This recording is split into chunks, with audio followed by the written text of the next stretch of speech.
రంగా అమ్మా నువ్విక్కడున్నావా? నాన్నగారేది? లోపలున్నారు. ఏం ఒంట్లో బాలేదా? అదే కాదురా, పాపారావుకు 2 కిడ్నీలు పోయాయిట. ఎవరైనా కిడ్నీ ఇవ్వకపోతే బతకడు. అందుకే మీ నాన్నగారు కిడ్నీ ఇస్తున్నారు. ఏమ్మా, ఆ పాపారావు ఎంత దుర్మార్గుడో మీకు తెలుసు కదమ్మా. అలాంటి వాడికి కిడ్నీ ఇవ్వడం ఏంటమ్మా? నాన్నగారు బాగా ఆలోచించారా? బాగా ఆలోచించావురా. అంటే నీ ఆమోదముద్ర కూడా పడిపోయిందన్నమాట. అవునులే, భర్త అడుగుజాడల్లో నడిచే గుణవంతురాలైన గొప్ప ఇల్లాలేవి కదా.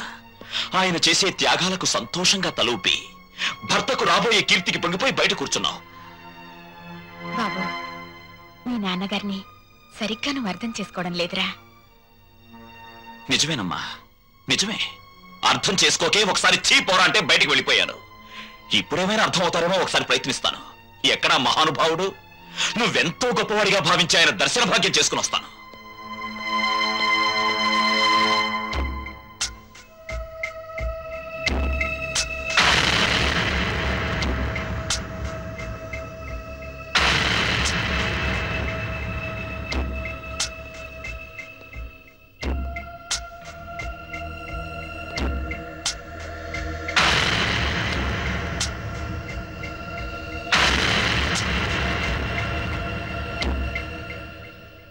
మీ నిర్ణయాల వల్ల భార్యతో సహా లోకమందరి మెప్పు పొందగలిగిన త్యాగమూర్తి శ్రీ శ్రీ శ్రీ రఘురామయ్య గారు, నమస్కారం.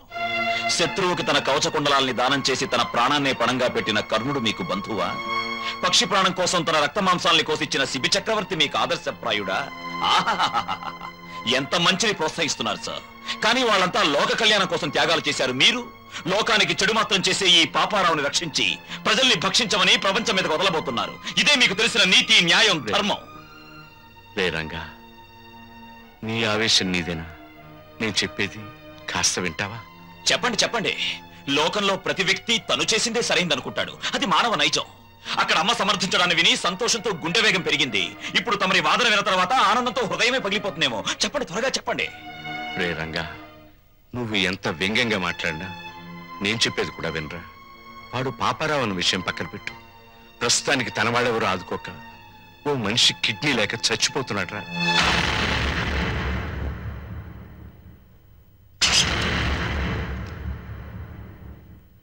వీడు చాలా దుర్మార్గుడైన మనిషి నాన్న. నిన్ను కష్టాలు పాలు చేయడమే వీడి జీవిత ధ్యేయం. రంగా, ఏం చెబుతున్నావురా?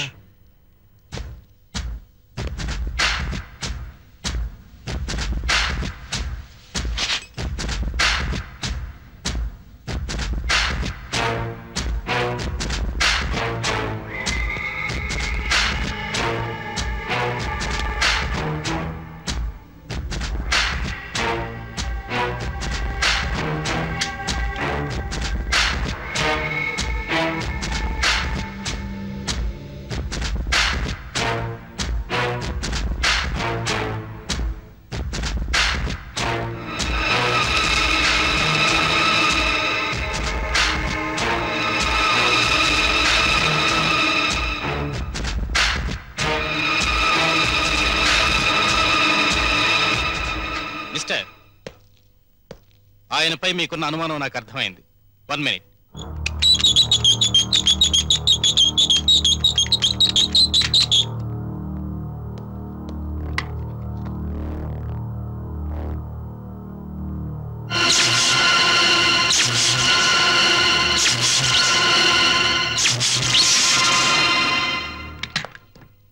ఆయన్ని షాక్ నుంచి కోలుకునేందుకు చేయాల్సిన ప్రయత్నాలన్నీ చేశాను.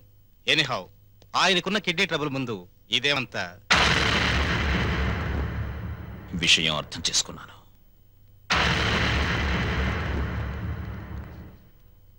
నాన్న, పాపారావు దీనాతి దీనమైన స్థితిలో ఉన్నాడు గనక మానవతా దృష్టితో అతనికి కిడ్నీ ఇవ్వడానికి సిద్ధమయ్యామని అర్థమైంది. ఆ అవకాశం నాకివ్వు. పాపారావుకి కిడ్నీ నేనిస్తాను. రంగా, నన్ను రక్షించడానికి ప్రయత్నిస్తున్నావు కదూ? అలా ఎందుకు అనుకోవాలి నాన్న? నీకన్నా నాలో వయస్సుంది. బ్రతకడానికి 2 కిడ్నీలు అక్కర్లేదు, అర కిడ్నీ చాలు అన్న ఆవేశం ఉంది. వీటన్నిటికీ మించి నీ పెంపకంలో నేర్చుకున్న నీతి, నిజాయితీ, కృతజ్ఞత, బాధ్యత నాలో ఉన్నాయి. ముఖ్యంగా నన్ను వంచిన వాడితో డీల్ చేసే అవకాశం వస్తుంది. అయితే పగ తీర్చుకునే ఆలోచనతో ఈ దానానికి సిద్ధపడుతున్నావు అన్నమాట. చచ, కౌరవులు పాండవులు అన్నదమ్ములు. వాళ్ల మధ్య యుద్ధం వచ్చేసరికి న్యాయ మార్గాన ఉన్న పాండవులు సైతం తమ తాత భీష్ముణ్ణి ఎలా చంపాలో, తమ గురువు ద్రోణుణ్ణి ఎలా జయించాలని ఆలోచించారు. నిజానికి ఇప్పుడు నా పరిస్థితి అంతే. ఆ యుద్ధంలో కత్తులు, కటార్లు, మంది, మార్బలం, కుట్ర, కుతంత్రాలు ఎన్నో ఉన్నాయి. కానీ ఈ యుద్ధంలో నెత్తురుండదు, చంపటాలుండవు. హృదయాలుంటాయి, నీతి నియమాలుంటాయి, బాంధవ్యాలుంటాయి. ఇవేమిటో తెలియని ఆ తండ్రికి కను విప్ప, కన్ను మూత అని తేల్చాల్సి ఉంటుంది. తేల్చేస్తాను.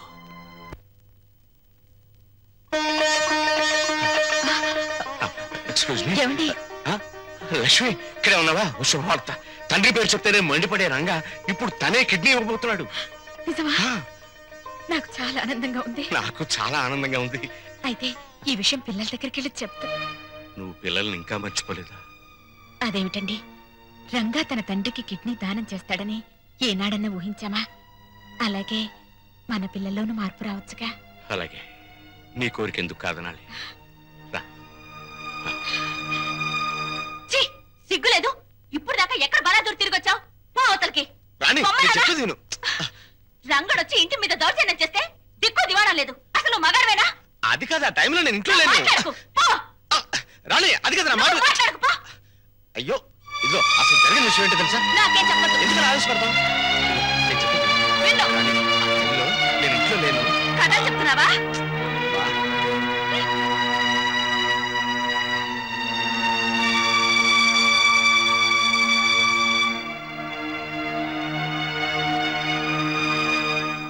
వచ్చేసారు అత్తయ్య. బాగున్నారా మావయ్య? నువ్వు బాగున్నావమ్మా? నేను బాగున్నాను. ఏమండి, ఎవరొచ్చారో చూడండి. అత్తయ్య మావయ్య వచ్చారు. గౌరవనీయులైన నాన్నగారు, ప్రియమైన అమ్మగారు, పర్మనెంట్ గానే వెళ్ళిపోతున్నామని పెద్ద పౌరుషంగా వెళ్ళిపోయారు. ఎక్కడికి వెళ్ళినా టెంపరీ స్వాగతమే లభించిందన్నమాట.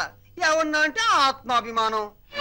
అవునరా, అన్ని చచ్చినా ఆత్మాభిమానం మాత్రం చావలేదు. పోండి. అత్తయ్య,